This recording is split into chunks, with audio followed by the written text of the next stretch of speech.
So Amanda started with a degree in physics and immediately went into touring children's theater. Along the way, she got a master's in psychology, and while working in higher ed, decided she wanted to be able to work remotely. Like many of you, she started teaching herself Salesforce through Trailhead.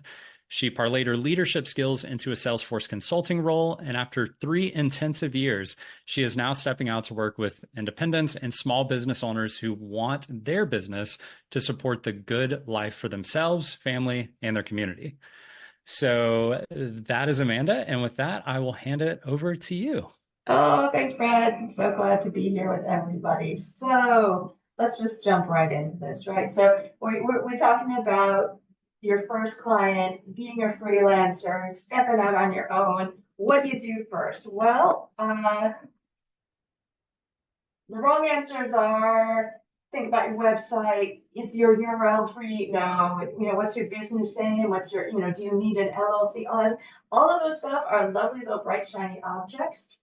They are not the key thing. So beware of the bright, shiny object syndrome.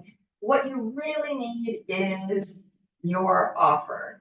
And your offer is the middle point of a specific group of people who have an expensive problem and money to spend to solve it. So if you have two out of those three, you don't have an offer. If you have one out of those three, you don't have an offer. You need all three to have an offer that will make your life, make people come in your door.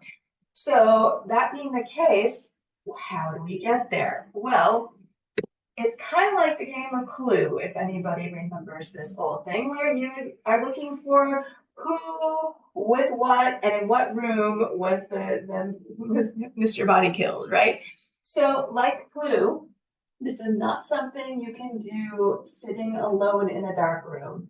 You have to go out and actually talk to people to get some answers. So you're going to ask questions, and like Clue, you narrow things down as you go. So if you have a sense, the first thing is the who.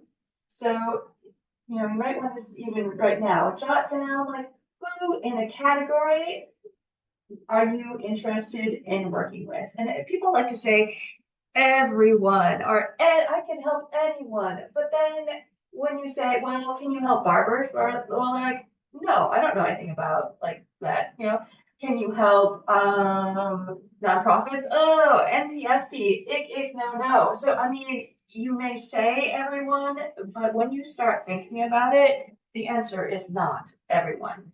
So another, yeah, Salesforce for everyone. Thanks, Brad. Yeah, right. So is it specific? You need to know specific people.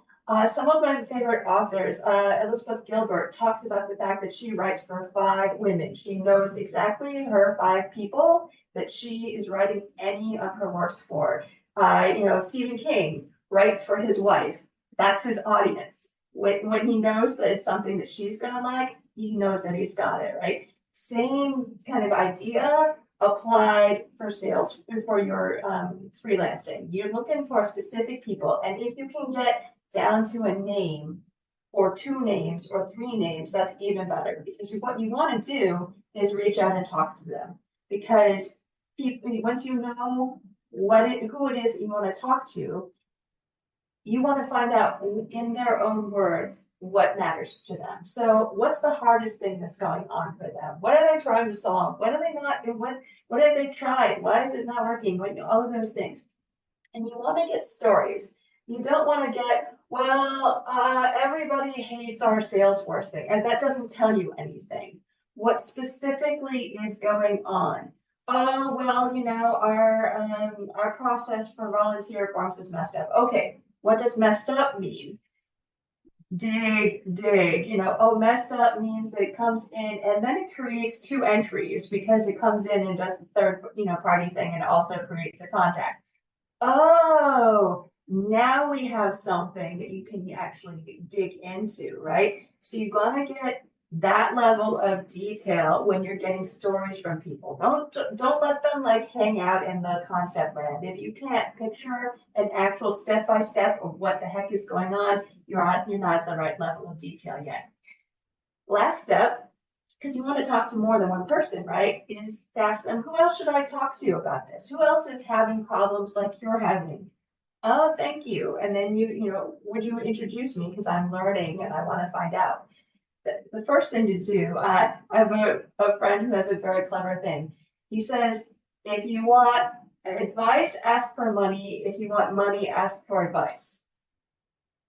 Okay, so right now, what we're doing is asking for advice. We're asking them, tell me about your life. What's going on? What's your pain points, right? Okay, so let's take a few examples of what this game of Clue might look like. And also, just another side. You're not allowed to tell them what their problem is, and they're not allowed to tell you what to build to fix the problem. All right, so separate those two out. Don't start trying to solve their problem when you're in that phone call with them. You're just trying to find out what the problems are. Because our goal is to find one problem to get into the door and then expand from there, right? So we're going to try to reduce the risk for your client by not saying, hey, pay me $10,000 for X. We're just going to say, hey, you have this very specific problem. I can solve it for you. And it might be a $10,000 price tag. I don't know. But we're not saying, and therefore you must work with me forever. And we want to reduce the risk for them. I know that this is what Brad teaches as well. So we're on the same page on this. Okay, so a possible Clue solution. One example, an independent insurance broker who works with more than one insurer. So they really are a broker. They work with lots of people. And you find out that they're having retention issues. They're losing business to like Aflac, and they're losing business to random internet searches, and they don't know why, right? They don't know what's going on. So what your offer could be for them is to help them identify who their best customers are, clean up their database, figure out who their key people are, so that they can market directly to them and increase retention, build that loyalty program, solve an expensive, painful problem. Because if you know the world of business, it's a lot more expensive to bring a person in, new client in, than it is to keep them. So this could be a great possible way. And then, oh, by the way, now that we figured out your painful problem, let's move into a service agreement so you can always have me around for keeping your data clean, for making sure that if you want to make adjustments, you get the idea. Okay, so one possible Clue solution. Another solution for those who do like NPSB, you've got a nonprofit organization, a moderate-sized employees, and their data quality is really bad. They don't know who gave a $10 donation. They don't know who came to volunteer events. Nobody trusts the data. This is not an uncommon situation, particularly if they've got some accidental admins. So your offer might be to do a data quality analysis and install Apsona's duplicate management system and either teach them or become their go-to person in an ongoing service agreement for handling their constant need for keeping up with the dedupe process. Another possible solution to who killed Mr. Body, right? Okay, so another possible solution, just coming in another direction. An independent bookstore. And in this case, their last admin loved Apex. They weren't into this flow thing, process builder. They were like, that's for wimps. I'm going to write everything in Apex. So maybe your offer is to review all of their automations, all the way from the little workflow rules and validation rules, all the way to their Apex, and give them here's what is in your system and what each one of these things does. Do you see how this could be valuable to people without making a huge, a risk to them? You're providing an actual benefit to something that's very painful to them right now, right? That they're willing to put the money down to solve this problem. And then that could turn into a monthly retainer where you help unwind some of that, bad code experience that they're having and clean things up. And then, you're good to go and you can start proposing, let's look at what's going on in the next release management. Let's look at what, you need to do to make something else work. So, again, finding the specific painful problem that they're having right now is the way to start. And then you can build the relationship from there. All right, so 3 possible food solutions. And then how will you solve this mystery? All right, so go for the specific problem, as I've been saying through this whole time. Reduce the risk for them to say yes. So it's much less risky to bring you in to solve one specific problem than to bring you in as an ongoing service provider for a 6-month contract, a year contract, whatever it is. They want to get to know you first.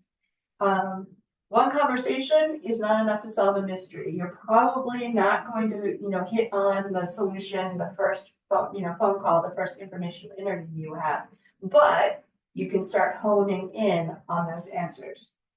At the same time, it's going to take fewer conversations than you would think because you do have strong pattern recognition and you're going to start seeing, oh, data quality is a real issue for person A, B, and C, for Miss Scarlett, and also for Professor Plum.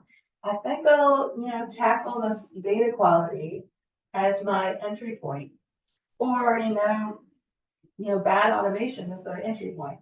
You'll find what it is that is the case by talking to people, and you'll know you have a winning offer when they want to buy. When they're like, oh, you could solve that for me. How much, right? Or, I think you should talk to Colonel Mustard because he was doing had the same thing. He told me at that last event we were at that he was doing the same thing, right? That's the sign that you have hit that sweet spot of the offer in the middle of specific people, expensive problem, money to spend. Yep. So this is the point. Oh my goodness, that went fast, Brad. I don't feel like I hope that we've got some good questions coming in because here we are. We're going to be able to talk about freelancing for a while. Yeah, Yeah. yeah. All right. So what questions do we have, folks? All right. So we'll wait for you guys. If you want to raise your hand, that's awesome. If you want to put it in the chat, awesome. For me, I've got a few things that stood out that I just wanted to reiterate that I think are really important. So if you're not necessarily if you're listening, but you're like, man, this is a lot, right? Okay, I'm hearing about it. I'm trying to apply it to myself and taking that zoom out and going, everyone here is at least loosely interested in you're interested, right? You're interested in freelancing. Is there a side gig economy to what I'm doing? Could I do this full time if I wanted to? And now you're thinking about, okay, this game of Clue where we're going through, how can I figure out who my potential target audience is? Who is that first client? What am I going to give them? Like Amanda was saying, how do we reduce risk for them? Because that's the same for us, right? So now let's kind of zoom out just a little bit, like I was saying, and think about it from that perspective. And we're thinking about, typically when I talk to people I coach in freelancing, they're thinking about everything instead of something. And what that gets us into is as soon as we get our head wrapped around, I feel confident that I could open a business bank account and I could get a logo together. And I have a good idea for a company name that I think would be fun. And then it's like, okay, cool. So then after that, and to Amanda's point, that's not the first thing you do, but it's the first thing a lot of people do. And then you go, okay, well, how am I going to find who my target is? Well, I need to figure out what maybe I feel like I'm good at. And a lot of us get hung up right there. That is the hang up point where we go, what am I good at? And then because we are all such imposters, myself included, we go well, I'm not incredibly good at anything, right? There's always somebody on LinkedIn better than me because I see them posting and they sound really smart and they look smart and they say smart things. And so how could I compete with them? You don't compete with them. You don't know them, right? They're not going to be talking to the same one of 200,000 Salesforce customers that exist at the same time as you, right? They're not going to have the same network as you. They're not going to have the same ends as you. So letting go of a lot of those things, when we feel those little fears or those parts sneak in where we're oh, well, I don't know what my skill is. What's your skill? What do you do at work? What do you enjoy doing, right? For me, it ended up being data migrations, right? That was my sweet spot. but there's no cert for data migrations. I couldn't align it with a Salesforce certification, right? Like no one's going to credential me for being good at data migration. How do you communicate that to a customer? How do you find that customer? And Amanda was talking about finding that number one, two or three people that you really feel like you could help. Like, what are their problems? What are they seeing? And if you really dive in on that, it's honestly not very different than just general organic networking. Now it's general organic networking pushed into very specific, can I get on a call with you and talk to you about your problems? And I'll say I actually heard this same sort of strategy this morning before this call. I had somebody else totally unrelated to Salesforce, and they had gone to like they were in Atlanta and they'd gone to like an entrepreneur workshop, and it was all about not bringing a product to the customers yet, and instead communicating with whoever, the general group of people who use Salesforce, the people you're already networked with, and saying, what are your problems? Like, what do you face? Like, what is it that you don't want to do this week? What is it where that email is still hanging out at the bottom of your emails because you need to get it done, but you're not really sure quite how to get started? And it's been a couple months and you know you're not going to get it done unless somebody jumps in and helps you. What are those things? Like, what are those little things that are kind of in the back of your mind all the time and you're not quite making the time for them, right? And then you kind of find out, what are people in need of? Like, what's the real need? Like, we hear a lot about, like right now, data cloud, AI, like it's a big word right now, right? It's going around. Um, However, I haven't personally heard a customer talk to me and say, like, I need my data cloud certified people so I can get the work done that I really need to get done, right? So you could hang out on LinkedIn and assume, well, I don't know about AI and AI is the big thing, so that must be what I'm missing. And now I don't know what to do next. Or you could take Amanda's advice and you could actually talk to people and try to figure out what is it that they're seeing, actually seeing, not what are you being influenced by, what's the big push for the multi-billion-dollar corporation this quarter, like, and instead focus on what are customers actually seeing and what are their needs. And then is there space for me to help out? Like, could I help out? Because it's not big things. And I know I don't want to take over, Amanda, but I just want to punch this forward that you can all give something and it's not as big and crazy as you think. Like she mentioned the low hanging fruit. Like, what if you just have somebody who is Apex heavy that was in the role earlier, and you know that you're okay with flows, and you could probably take some of that Apex code and drop it into Chat GPT and just say, hey, what does this do? What does this even do? Right? Like, oh man, I could do that with flow. And then you could kind of write that up and go, okay, well, hey guys, this is what I think this code does. Is this what you think it does? Is this what you're experiencing? Okay, cool. I can actually do this in a way that you can manage it, or there might be a free app for that, or there might be a paid app for that, but it's only $10 a month. And that's well worth you being able to point and click and configure it the way you want to versus always having to have a developer sitting on the side. So that's low hanging fruit. Duplicates. We can't even make our sales calls. We can't even support our customers because we have so many duplicates in our system. We don't even know what to do with them. Duplicate cleanup, guys. That you're a blog away, right? Like reading about the top 3 duplicate, extermination tools and how to manage it, and put a couple of reports in place that help them see, oh, I really don't have duplicates anymore. But if I do see a duplicate, it'll show up on this exception report that they built for me. It'll send me an email and let me know there's a duplicate that's snuck into my system, and I can figure out how I'm going to fix that in the future and make sure that doesn't happen. Those are things that relatively entry level, junior level talent could accomplish. Intermediate level talent, that's a day in the life, right? So just know those are just a couple of examples that she gave, that the low hanging fruit is there, and every company has low hanging fruit.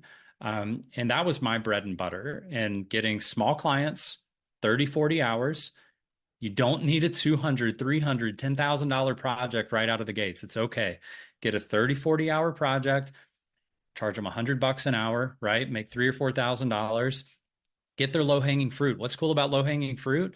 That's what they thought their problem was, right? Like that's what they see their biggest issue as. It doesn't matter, just like Amanda said, again, You don't walk in telling them what their problem is and how you're going to solve it. You walk in and hear their problem, even if you know that's not what they should be focused on. That's really not the biggest issue. They could really get more bang for their buck by doing this. By not listening to a customer's problem, that's a really good way to not ever close a deal, right? So if you're looking for that first client, it's about looking at what problems do they perceive that they have, validate those problems and find the low-hanging fruit and fix it, even if it's just some reports, some field cleanup, some page layout, some record type organization, those Mm-hmm. kind of things. And then you Mm-hmm. can take that, fix Yeah. it for them, and they go, oh my gosh, my life changed. I love this person. They did it Right. in 20 hours. It only Yes. took them 20 hours. Now imagine what they could do for me if I had them for 20 hours a month for the next 12 months, lock in a Right. managed services agreement. You turn a 20-hour project into a 240-hour project, right? Yeah. All right, I'll hand it back to Right. you. So Right. that's my So, summary. yeah, lovely. Thank you. It's a great summary. So I'm going to circle back to a couple of questions that are Perfect. in there. And in your freelancing career, do you think it's necessary better to become a Salesforce business partner? I think that falls into the squirrel bright shiny object category, especially at the beginning, because what you're going to do is you're going to talk to that specific person. And you think that your competition is everybody who's out on that Salesforce business partner website, but no, your competition is the status quo. That's your competition. Your competition is whether or not they can manage to squeak by without solving this problem for another 6 months. That's your competition. You're right in front of them. They're deciding, is this pain bigger than the fear that I'm going to have, that I'm going to spend any sort of money, any sort of time with this person in front of me to solve this problem? That's your real question, the question in their mind. Not like, could I get somebody else to do it for $50 cheaper? Or could I get somebody who has got 5 stars beside their name on some website? That's not the question. So again, just want to reassure you, you're talking to real people, and when you're talking to real people, the question is, can you solve their real problem that they really have that is right in front of you? Okay, so don't freak yourself out by the status and the bright shiny and how many followers. All those things can come later. Okay, Yeah. monetizing their scope creep. Oh my goodness, I could go so far down this rabbit hole, Jonathan. Oh, you have no idea. But really, what you want to do is uh, solve their one problem really, really well, and then have the next conversation. And you can like start the conversation of like, oh, look at that. Wouldn't that be great to put on a backlist of additional things? Oh yeah, you're having a problem with that. Let's put that on a wish list. Let's like do that because you put down the money, you put down the $3,000 for this, and I want to make sure that you are totally happy with this before we go anywhere else, right? Okay, so Jonathan, that's the way that you kind of stay in integrity with the fact that they've got scope creep and they've got 5 other things that, oh, that other, Nakisha in the next department overheard that you're doing this in here, and could she possibly slide in? And could you just make this field for, you're going to keep it nice, clean. This is the thing you're doing for them. And then once you're in the door, then totally you're happy to talk to Nakisha about that thing, right? Yeah. So that's how you make that adjustment. Brad, you I'll want to say add anything too, there? on top of that, what I Yeah. love about that whole conversation, right? Monetize their scope creep is probably, I mean, that's a pretty solid quote in my book. Like like that, it's very true. That's what's happening in a lot of projects, right? Like you walk in for 100 hours and you walk out with a client for the next 3 or 4 years, right? So, and why does that happen? It's because the project just keeps getting bigger. And if you do good work, the project will keep getting bigger. If you do poor work, the project will suddenly come to a screeching halt and they suddenly don't have anything else that's important. And that's your sign. So I think coming into that a little bit is that methodology, and you don't have to follow what I did. I just enjoyed this because it worked well. And for a lot of reasons for me was that coming in with those 20, 30, 40 hour projects, which number one, Amanda mentioned reducing risk, right? And financial risk is going to be the biggest issue for most companies who are looking at doing something and maybe they've never worked with a consulting partner before. That's very common, right? They've never worked with a consulting partner. Most consulting partners that are even, I don't even want to say mid-size because that's not true. It's even smaller than mid-size, not startups, but even small consulting companies, it's just not worth it for them to engage in a project that's not going to pay them at least 20, 30, $40,000. It just doesn't make sense to go through the process because they've got the sales team that's involved, they've got a delivery team involved, they've got commissions that they're going to have to pay to the rep who's working it, and all these kind of things that are going on. And you don't have all those things. So you have a unique opportunity to pick up these projects where even if you were competing with every Salesforce partner on the App Exchange for a deal, and you come in and they're comparing every other quote, and every other quote is promising them the world, right? Because Salesforce already promised them the world when they sold them Salesforce. And then the consulting partner comes in and promises them the world again for the low price of $50,000 to $150,000, right? And they're like sticker shock, can't believe they just bought a 3-year contract for $150 a month per user, and it doesn't work out of the box because there's no need to blame anybody. It's nobody's fault, I guess. Maybe it is. Depends on how that sales process went. But they didn't know, right? For whatever reason, they didn't know there was this additional cost of implementation, of enhancement, of training, of adoption, and all these things that come into play. And now they're getting quotes for tens of thousands, if not six-figure quotes from partner consultancies. And you come in and you go, hey, I can't do everything they put in that statement of work, right? We're not going to implement CPQ. And also, I'm not really sure you're ready for CPQ. You just need a few things done to get you moving. And in fact, I think I can get XYZ based on what I heard from you. I think I can get a lot of those things done. I'll send you a scope, right? A statement of work, and I'll line it out for you. And I'll show you that it looks like it's going to be about 20, 30 hours of work, and my rate's $100 an hour, and we can get this done for $2,000 or $3,000. And here's the statement of work. And you come in there and you knock out those things. And again, like you just look incredible to them because you knocked out the prettiest things for them, right? The things that were really in their face, and you knock it out. And then you move forward. And to the point that everyone, I think, is kind of on board with now that Jonathan said, monetize their scope creep throughout that project. Like Amanda said, like somebody from this department heard that you were helping out, you're doing this, can you update this for them? And you are making this parking lot side quest list, and it is getting long. And you're suddenly realizing like, ooh, I can do all this stuff, but I can't do it right now. Like pump the brakes. I can't do it right now. I can't do it within this project. It doesn't make sense for me to do it within this project. But you're building that list. And what you're doing is you're building the justification so that when this project is ending and you're getting close and you go, hey, we got 5 hours left and we're going to do a little bit of training and then we're going to be done here and we can talk about next steps. What are next steps? Well, actually, what I would like to propose is here's what I've seen over the last 2 to 3 weeks, 3 to 4 weeks. And we have, I would say that we've probably got a good 100 hours of work here to do, right?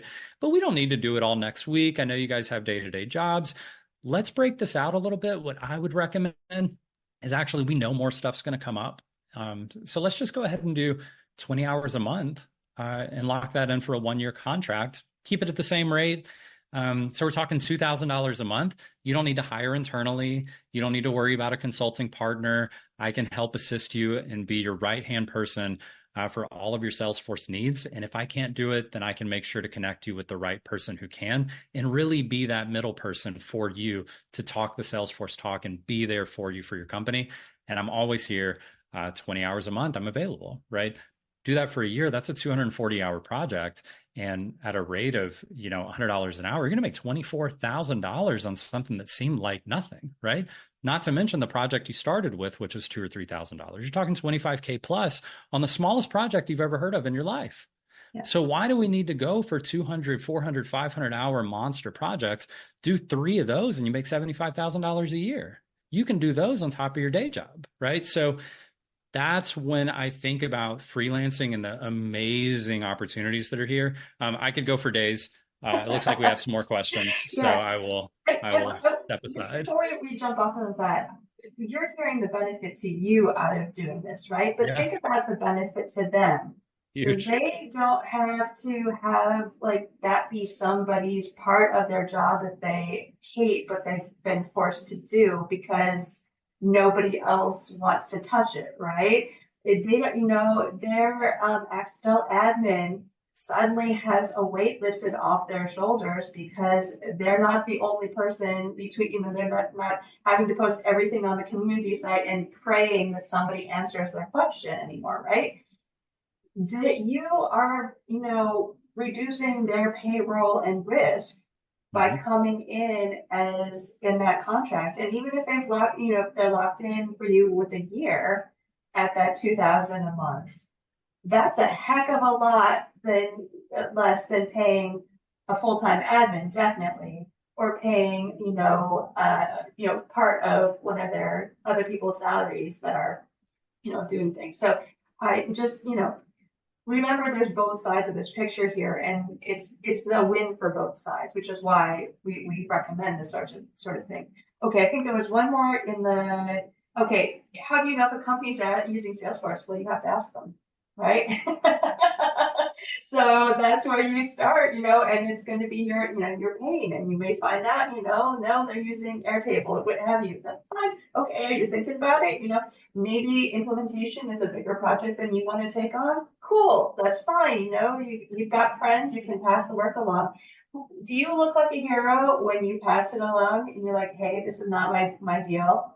Oh boy, do you look like, you look like somebody who is not starving, not desperate, is really competent to say, hey, this is not my area, right? I'm going to make sure that you find the right person. I mean, that's what we're about as people, right?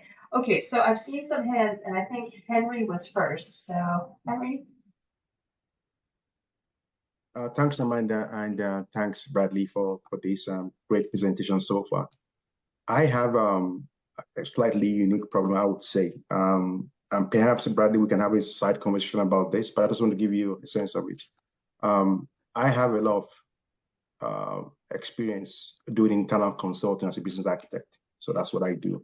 Some people might describe me as a strategist, So I want to break into the Salesforce ecosystem. I spent the last 12 months or so doing a lot of, self-study. So I have a lot of sets, all the admin ones, the admin sales cloud, service cloud, business analyst, and the one other one that doesn't come to mind right now. So I'm also actually learning CPQ. That's the niche I actually want to work in. But my question is the way you do internal business consulting is very different from the way you do freelance consulting. And it's how I make that transition from what I do currently with a lot of the experience I have to working in the Salesforce ecosystem at a reasonably same level as I currently do. So it's managing that move in that direction and landing in finding the way to do it in the way that I don't, crash, if I may describe that as such. So I wanted to put it out there. I want your advice. Like I said, Bradley, we can have a separate conversation on how I can do this as part of the Talent Saka program. But that's kind of why I would want some thoughts on how I can manage that transition. Thank you. Yes, sure, Henry. All right, so you've got something that's working well for you, and I would, take a look at, well, I want to know why you want to make the change if something is working for you. Well, I wanted to take a stab at Salesforce because I wanted to get a bit of product knowledge. I have a lot of, consulting knowledge. Like I said, I do business architecture. So I deal with a lot of business leadership and how we translate strategy into programs of work downstream. So I don't have a very solid grounded knowledge in technology. I tend to work across all of these things, to spin off projects or programs of work. The thing I don't like very much is having to deal with a lot of the politics of the work. It's a very, very political conversation all the time. And you're trying to sell to your question earlier on, to your comment earlier on about what's in it for me. You're trying to tell people this is the way you got to do things to make things easier. Some of the challenges we experience downstream this is how you can head off some of those challenges upstream if you do certain things a certain way. But the nature of my profession, my discipline, business architecture, is that we're going against the grain of the way projects are actually authorized and managed and funded. So that causes a lot of people do not understand it very well. There's a lot of pushback in that sense. So I've done it for a while, and I wanted to, in a sense, begin to do some of the consulting work where I don't have to deal with that kind of stuff. I can tell you this is what you do, and you hire me. That's why. All right. So you can disagree with me, absolutely, but it sounds like what I'm hearing is that there's not a really great product market fit between what you want to do and what people are buying in your talent area. And what I might say is then really this process of talking to people and narrowing down what their problem is that you can solve. And you've decided CPQ, it sounds like. So I would say, talk to people who have implemented CPQ already and find out what's going on in their life, how they like it, what they don't like about it, what they wish was different, all those things.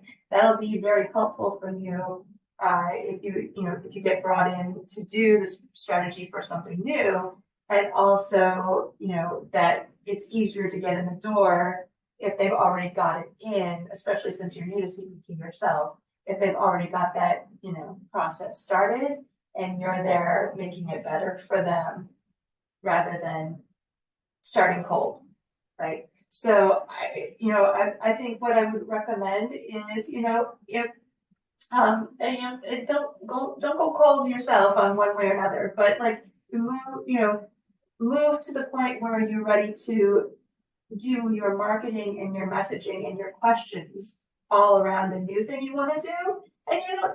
And don't fire your current clients, that'd be silly, but just kind of look for who the new people are that you're coming in, right? I mean, so that's what make that transition.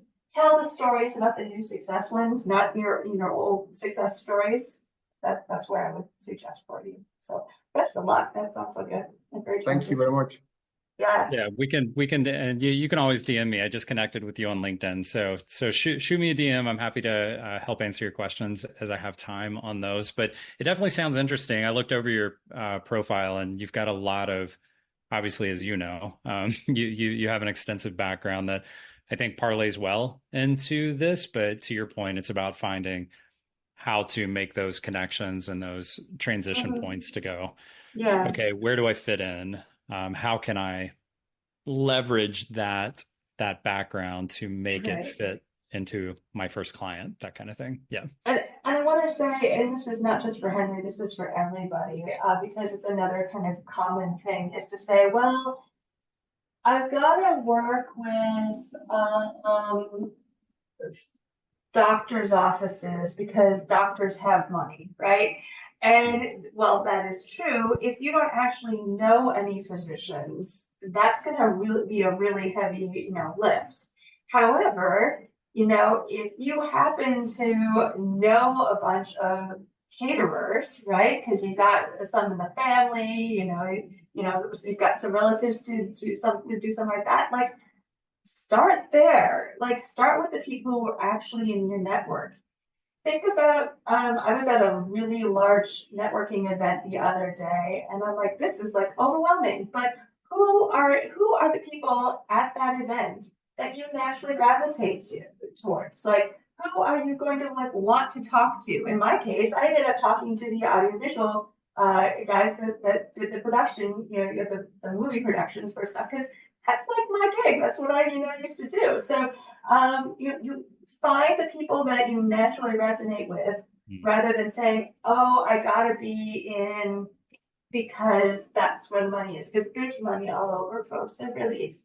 You just have to find that fit. Travis, you've been so patient. What can we answer for you? Thank you very much. Brad, I'll speak to you afterwards. Thank you very much. Yeah.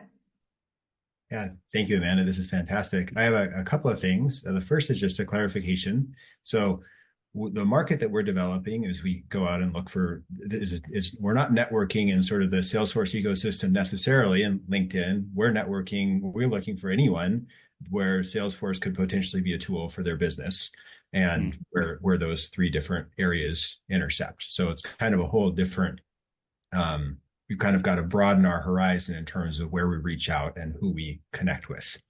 That's my. Yeah, I would say, this would be a great time to actually talk to your local network, right? Because big pool of LinkedIn or big pool of whatever, but who are the people you actually know? Who are the people who are actually in businesses and talking about Salesforce, right? Or who, just if you're good, it's kind of once you create that, like, I just want to talk to 10 people who use Salesforce, you want to get more specific than that if you possibly can. But, just that becomes a much more open thing of like, okay, who do I know? Who are my low-hanging fruit, right? So you don't have to chase big name so-and-sos. You don't have to, try and get into Fortune 500s. In fact, you're probably going to find that your sweet spot is a mid-sized company or a mid-sized nonprofit or, whatever. Those are the folks who are really going to want you and need you. And those folks are not advertising on LinkedIn because they're too busy to do that nonsense, right? They are, they've just got an issue and they don't, you can solve that problem for them. Okay, digression, and this is why I'm really glad that I've left my previous employer so I can say this. I think that the new education cloud and nonprofit cloud are not fully cooked. I think they're expensive and they have real issues. So if you are happy in nonprofit land or education land, like if those places are people who you like and would go talk to at a party, there's going to be some really good money in keeping their NPSP or their EDA org up and running while, Salesforce is doing their big old expensive thingamabobber over there, right? So, bless them. It's going to be really interesting, but you don't need to work with a giant multi-million-dollar foundation that's going to implement the new nonprofit cloud. You can work with a little one of 50 people that, needs to keep their NPSP up and going, even though Salesforce doesn't love them anymore, right? Okay, so more thoughts for you. Thank you. Second question, and you can stop me anytime.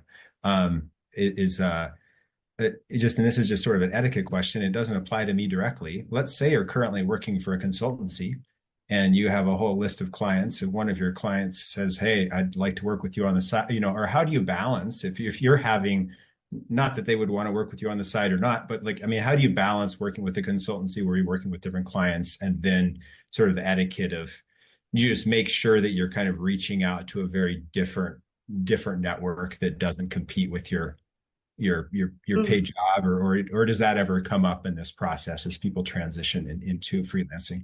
Sure, I'm sure it comes up, and my answer was to leave the job, right? But that's not going to be everybody's answer, and it's different than if you're the admin someplace and you're assisting someplace else than if you are a consultant already and you're creating a competition for your company. I mean, I think you're right, Travis. You that's not just an etiquette, that's an ethics issue, right? So I think you need to be very clear and upfront about that. And if, consulting is what you want to do, but you don't, I would say if consulting was what you want to do, but you don't want to be freelance, head for one of those paid consulting gigs and live the consultant life for a while and, go that way. Are you a consultant right now, Travis? So that brings me to my third question. I started, and this really, I think, ties together everything you've presented. So I've been volunteering for a nonprofit after finishing the kind of talent stacker experience program and everything like that for about 3 months now. And just later this week, I'm speaking with their executive director and their operations manager. And basically it's kind of now it's where it's like, I either kind of turn this into a paid thing, or I say, hey, I think I've done a good job and I think we're at a good stopping point here. And and I go look for the consultancy job. And so I'm curious, so I'm not working for consultancy right now. I'm interested in working for one, but but to bring it back to what you're teaching us today, how do you, if somebody's really happy with the work you've done, which it took me a while, right? It took me a while to get on my feet. I was a beginner. I'd never been in a real org before.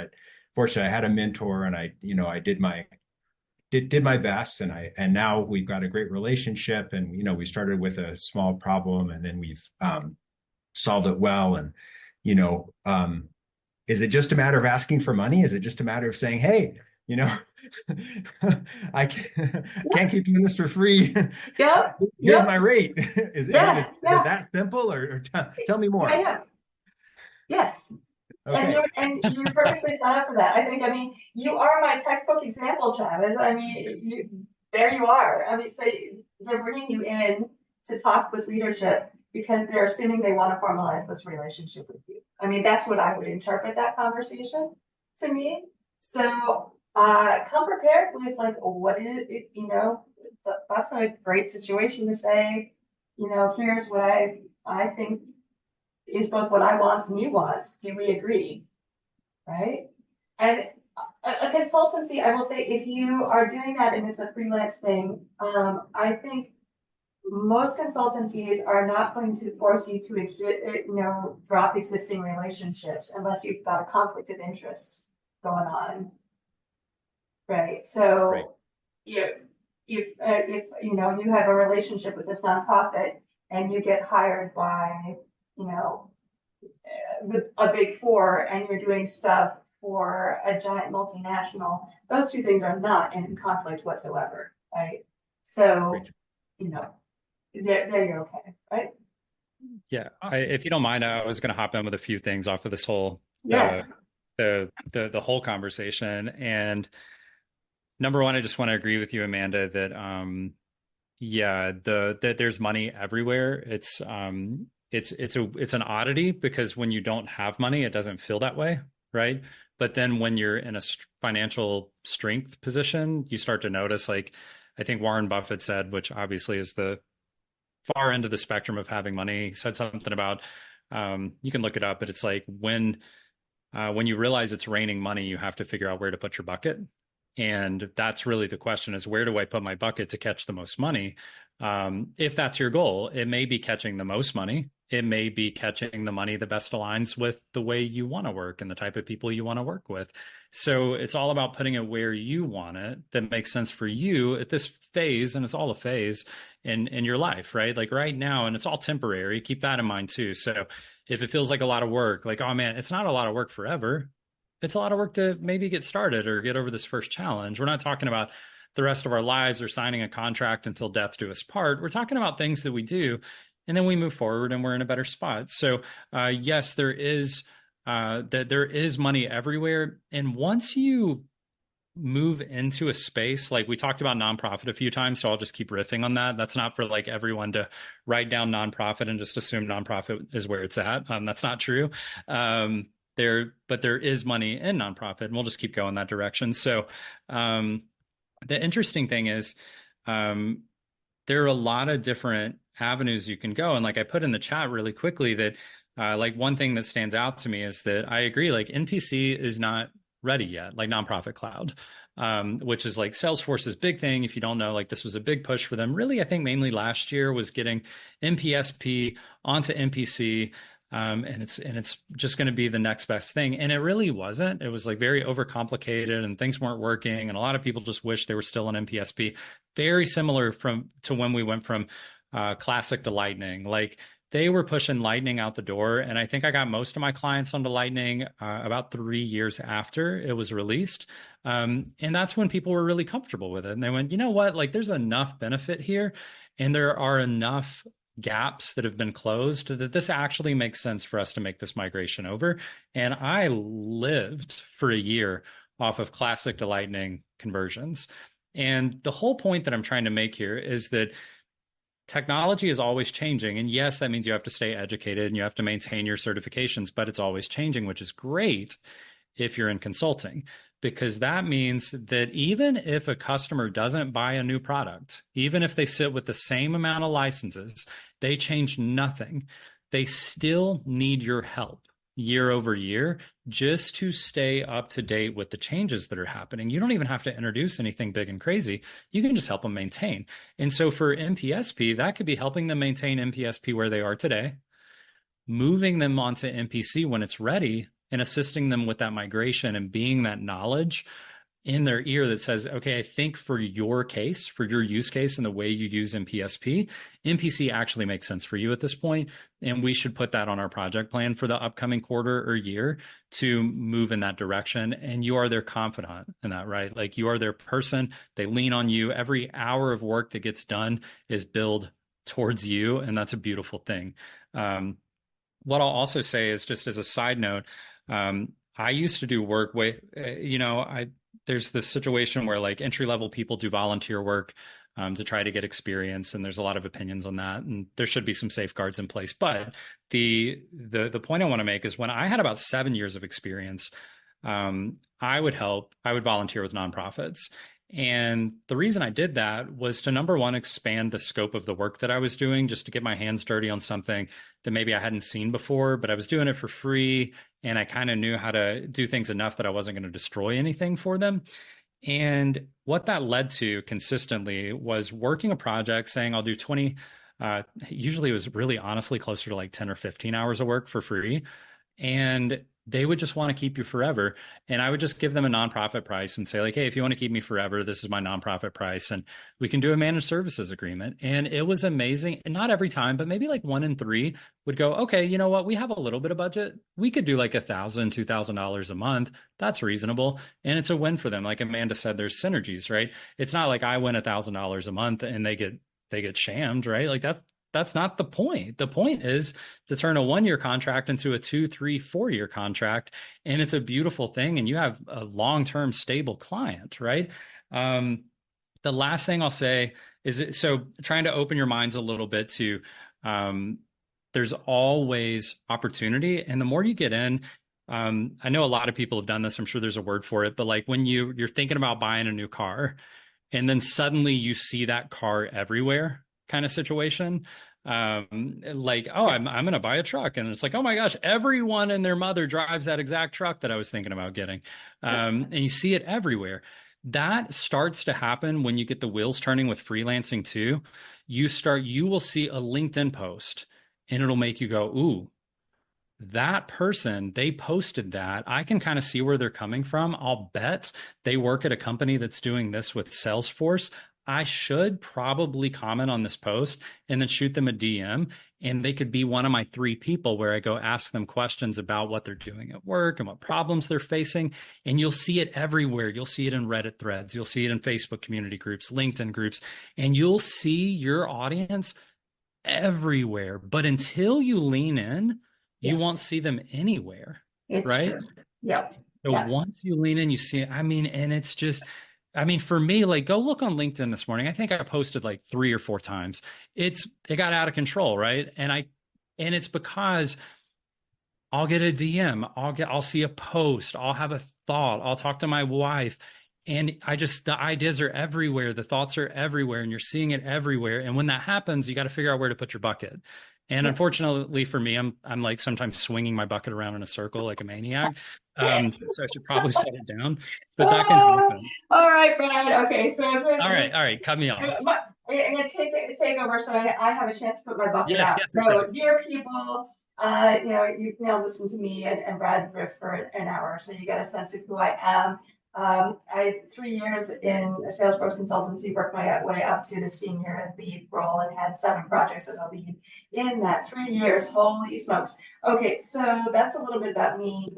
And then my clear solution for you is I'm making a group, because this is not the kind of thing that you can do in an hour webinar. There are just too many steps along the way. My goal is that you will always know what your next step is. That's what my hope is for you if you join this group. The group is normally going to be $100 a month, that $99 a month. But for talent stackers, it's going to be half. So if you're here and you like this idea, come join the wait list. Why is there a wait list? 1, because it's new, and I want to have a good magnitude of people, and also I want to bring people in chunks, because that's the way that we'll actually like work your specific things at a time. So this is not just going to be like join and then something happens. If we hit critical mass and do this thing, you're going to have some great value to it. So goal, just like you live in your IT world, is to do 2-week sprints. And you're going to set your goal. We're going to work your 2-week sprint. You're going to come to the end of it. You're going to evaluate, make your next goal, 2-week sprint. We're going to have twice a month group calls. So you can grab me. I will also be in the group, and there will be a very structured group. So all of those are things. And then who is it? It's not for you if you are not financially stable. I don't want to take your last $50. That is not worth, that is not good. If you have zero free time for this, this is not your game, right? If you need to instantly step out of your job, again, this is not the game for you, right? Find a different, job consistency for you. And if you hate the idea of talking to people, don't play this game. Okay, so if you are potentially one of the folks, if you already have expertise in your craft, and I know Brad is willing to step out with like, I can wing it, but you want to have a certain amount of experience under your belt before you do this. You want to be in a financially fairly comfortable place. This is the add-on. This is the transition. This is not the cold start. You need to be thinking about this in terms of months and years, not in terms of what you're going to walk into a job tomorrow, unless you're Travis. And you need to be recognizing that while you're doing this, you're going to be wearing all the hats.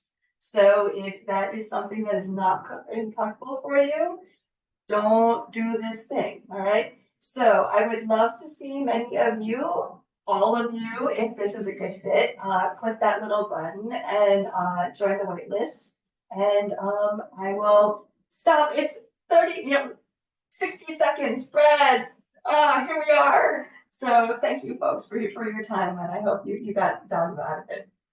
Yeah, always. Thank you, Amanda. So number one, thank you to Amanda for hanging out with us and spending time with us. I really appreciate you taking time out of your day I know putting a presentation together is no joke for you who don't do presentations normally. It is a commitment. So thank you for taking time to actually put this together and come hang out with us.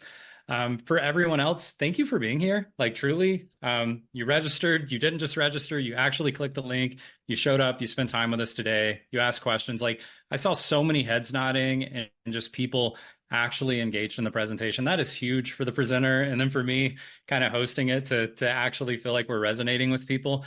And I would also just say, and I'm sure I won't speak for you, Amanda, but maybe you agree.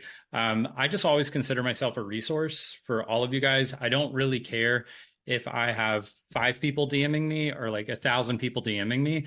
My philosophy is that we're all real people. It doesn't matter if we're virtual or in person. If I passed you on the sidewalk and you said, "Hey, Brad, how's it going?" I would respond. I would not ignore you, right? Like that would be insane. So I recognize that we're all still real people, even though we are not on the sidewalk. And if you DM me, I may not get back to you today. It may not even be this week. It'll probably be this week, but it may not be this week. But I promise I will get back to you because I respect you, because you're a person. So thank you, all of you. And thank you, Amanda, for spending time with us. Yeah, that's a real pleasure. And yes, I mean, we're real people helping real people. We're not a faceless mob, none of us. And so let's help other real people get real things that they want. Yeah. And I'll get this up. It'll be edited down a little bit, so you don't have to hear me ramble quite so much. But this will be up on YouTube. We'll be sure to share it with everyone who registered. And then if you missed something or you had to take a break for whatever reason, you can come back and check it out. So thanks everybody once again, and hopefully we'll see you next week. Thanks. All right. Bye guys.